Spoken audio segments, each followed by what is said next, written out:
Ang mga BBM supporters ay nagtipon-tipon din ngayon dyan sa EDSA.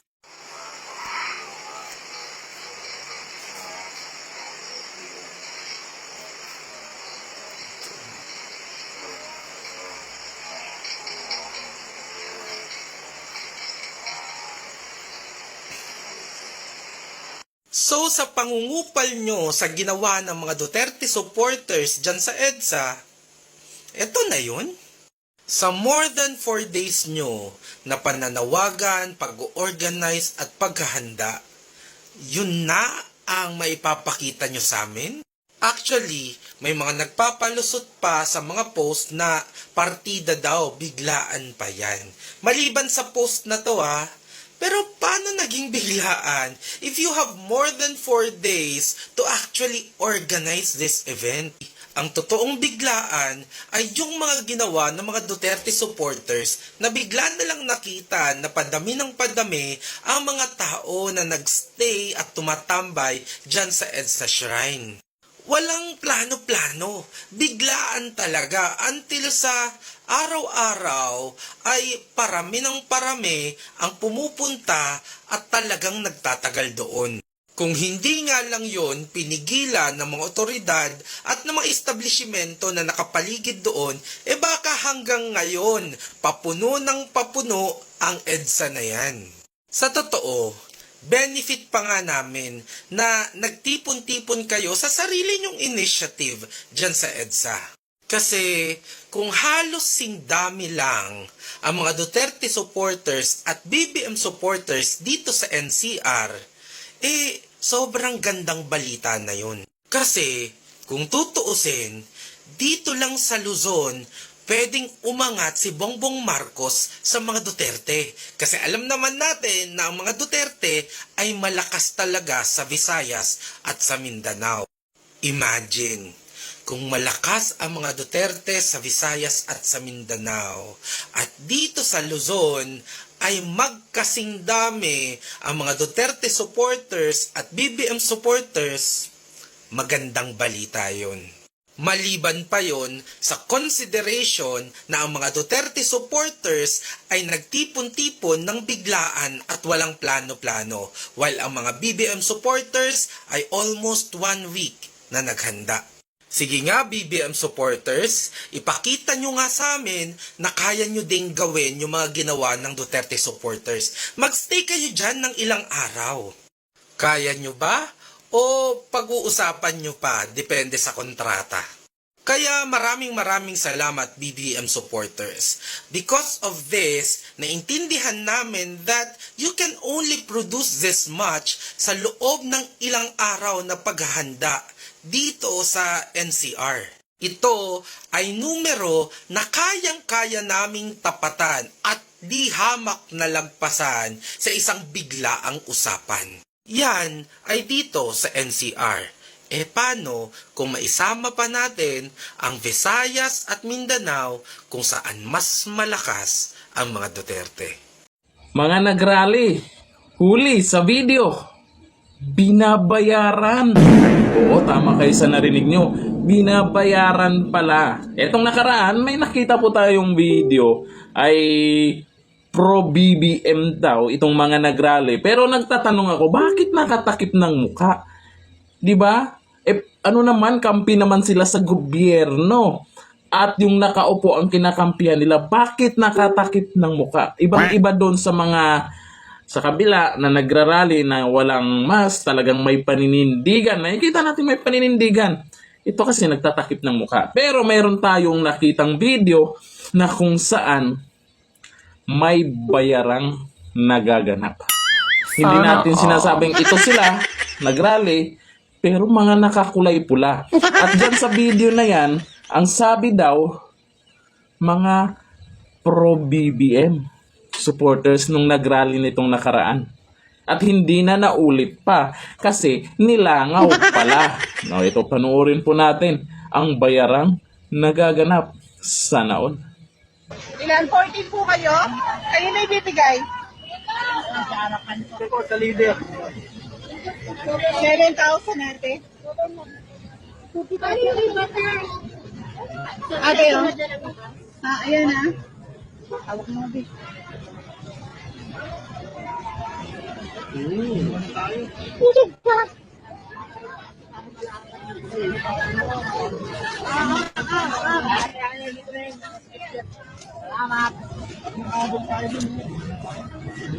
Ate, oh. Okay na po.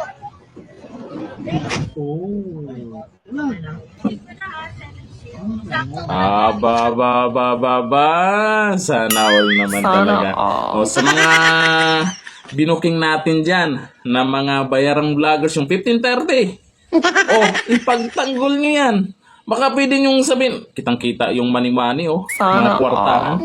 Tapos yung kwarta na yan ay galing din sa taong bayan. Naku po, ipagtanggol nyo. Balita ko, may kaibigan kami dyan sa kabila. Nahihirapan ng ipagtanggol. O kagaya nito, siguro, alam naman ng lahat na ngayon na para kunwari may nakasuporta pa rin. Kagaya sa inyo, di ba, 1530, yung mga nasa kabila, napipilitan kayong ipagtanggol dahil sa pangangailangan nyo. No? Pero, ang isipin nyo, yung kinakain nyo, or yung pinapakain nyo sa pamilya nyo, galing dyan. Di ba? Galing dyan sa binabayad sa inyo para lamang siraan ang mga Duterte. Hindi kayo nakokonsensya. Na? Siguro, booking naman na kayo. Nakaraan pa, may mga audio leak na lumabas. May mga pangalan na inilabas yung mga kasama nating vlogger. At tayo din po, may pinost po tayo dito sa mga nag-aalok, sa mga DDS vlogger. At ngayon, ito na naman. May video na naman. So, sarap-harapan na. Parang parang natural na sa kanila yung bayaran-bayaran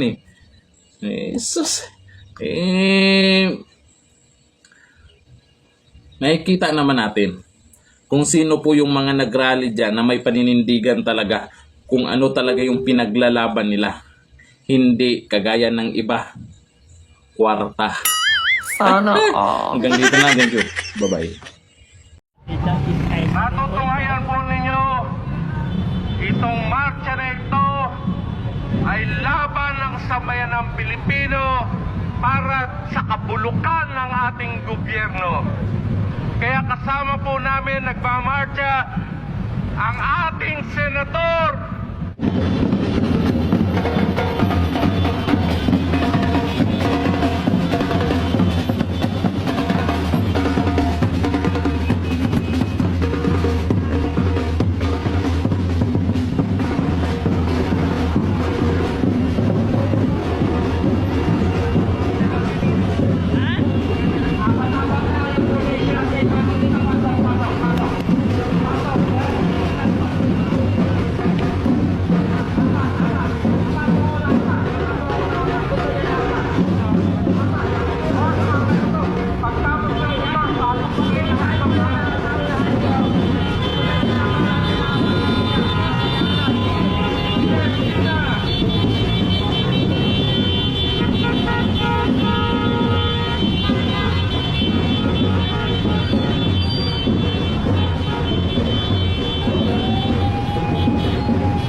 nagkakaisa na nga po ang sambayan ng Pilipino, mga kababayan. Nagkakaisa na, no? Dahil hindi na nga po maramdaman ang pagbabago.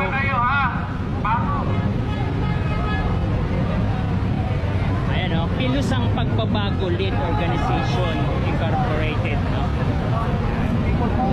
Sige, pasok na ro, pasok sa likod.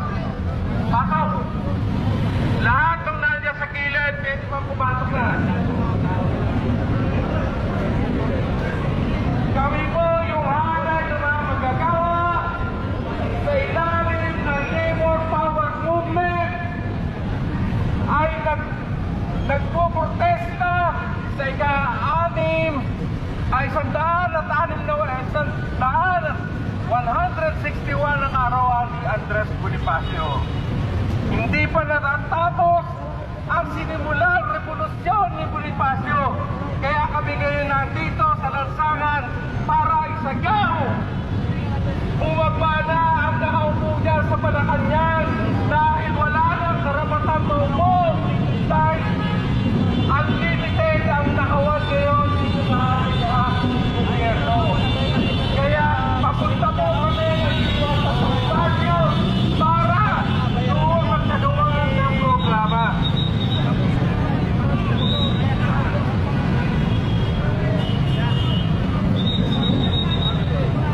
Grabe, napakaraming tao ngayon dito.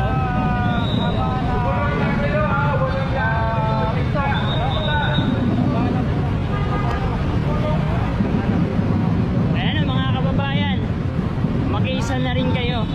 At so,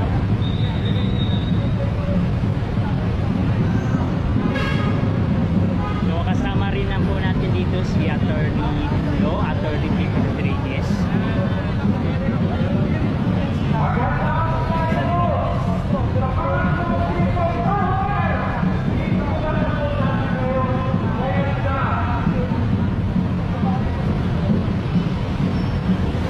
Ayun, ingat din po sa lahat.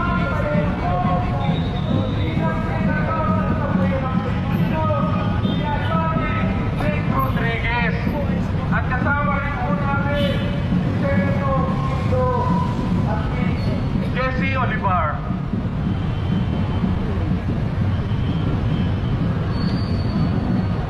Napakahaba po nito mga kababayan. No?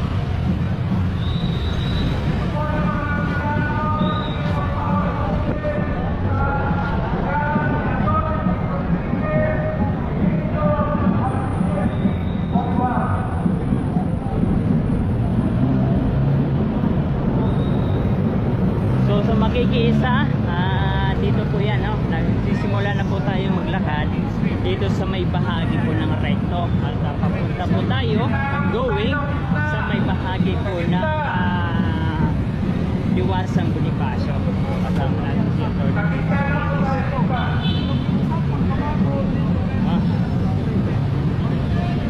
Yan, ipalit agad si Bibi Sara, no? Salamat sa mga vlogger natin.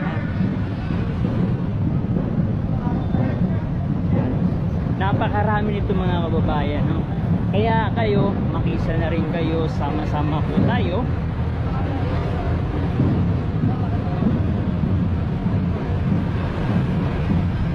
So, isa lamang po ito sa mga kababayan natin na nagsusulong po ng pagbabago sa ating bansang Pilipinas.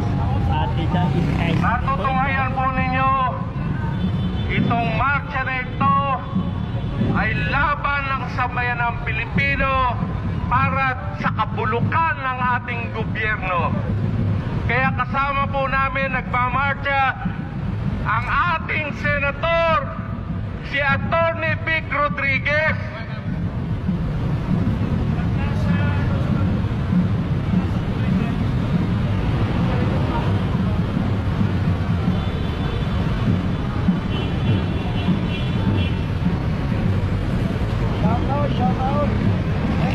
ayun, share nyo ang ating live mga kababayan, share nyo para makita po ng ating mga kababayan, no? OFW, yung mga nasa iba't ibang bahagi po ng ating bansa, no? Na nagkakaroon din po ng isang peaceful rally sa may bahagi nito ng Maynila, no? Para nga isulong ang pagbabago.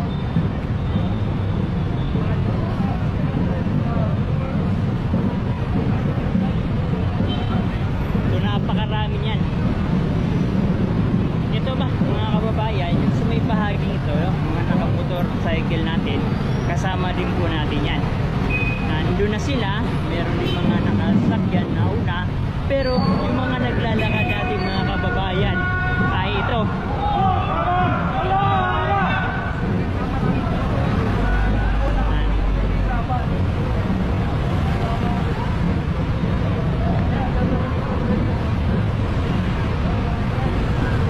So, kailangan po natin kalampagin ang ating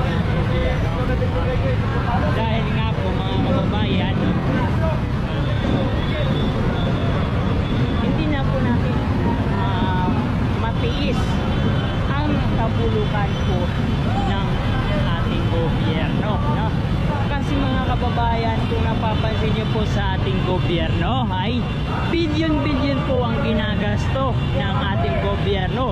Subalit po mga kababayan, wala po tayong nakikitang mga proyektong mga pagbabago. Kaya po tayo nandito.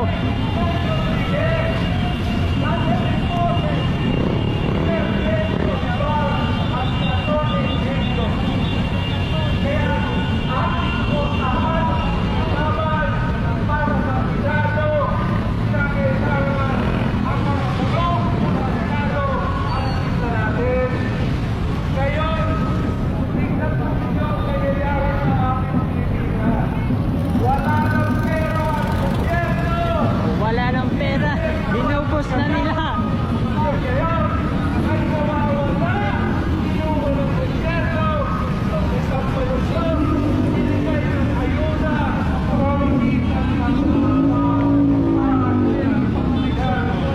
Akap ka mo, nabalos-los.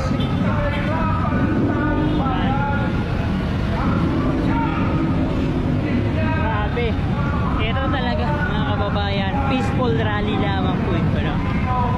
Para ihayag ang ating ang hinaing ng ating mga kababayan na nahihirapan na, lalong-lalo na mga kababayan ay talagang wala po tayong nakikita mga pagbabago na nangyayari sa ating bansang Pilipinas. Oh, mga taga Rizal, dito rin. Ito, ugyat ng pagbabago ng pwersang obrero. Dami, ang dami nito mga kababayan. Kaya, kayo mga nandyan sa inyo mga